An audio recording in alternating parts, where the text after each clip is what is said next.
Virtualization not working on your Windows 11 PC? Here's how to turn it on step by step. Method 1. Enable virtualization in BIOS or UEFI, most common fix. First, let's check if virtualization is already enabled. Click Start, type System Information, and open it. Scroll down until you find the line called Virtualization. If it says Enabled in Firmware, then it's already on. If it says Disabled, then we need to turn it on in the BIOS. Now let's enter the BIOS. Restart your computer. As soon as the screen goes black, repeatedly press the Escape key. This opens the HP Startup menu. When the menu appears, press F10 to enter BIOS Setup. Inside BIOS, use the arrow keys to move to the Advanced tab. Then open System Options. Here you will see Virtualization Technology, VTX, and sometimes Virtualization Technology for Directed I/O, VT-D Highlight Virtualization Technology. Press Enter and set it to Enabled. Do the same for VT-D if it's available. These options allow your CPU to run virtual machines, Windows subsystem for Linux, emulators, and other tools that depend on hardware virtualization.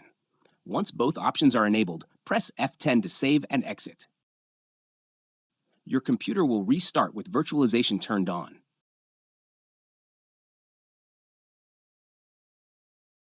To confirm it worked, open System Information again and check that the virtualization line now says Enabled in Firmware.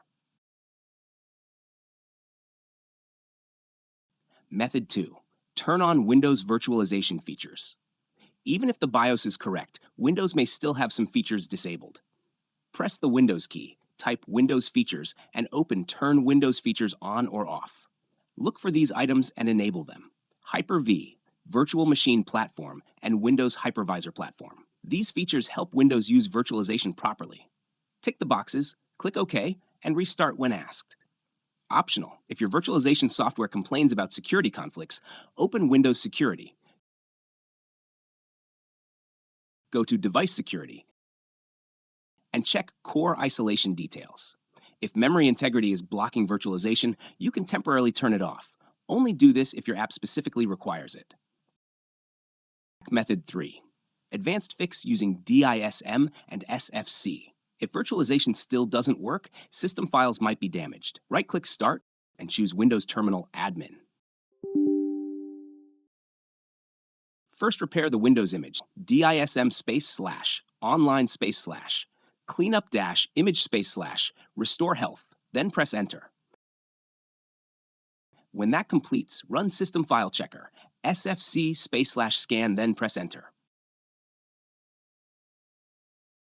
Restart when both commands finish. Bonus method, driver update or rollback. Press Windows +X, then press M to open Device Manager. Expand System Devices or Processors. Right-click the main items and choose Update Driver. Then search automatically. If your lag or virtualization issues started after a recent driver update, open the Driver tab and select Rollback Driver if it's available. Updating chipset drivers or BIOS firmware from HP's website can also help, but follow their instructions carefully. And that's how you enable and fix virtualization in Windows 11, even on HP laptops with hidden menus.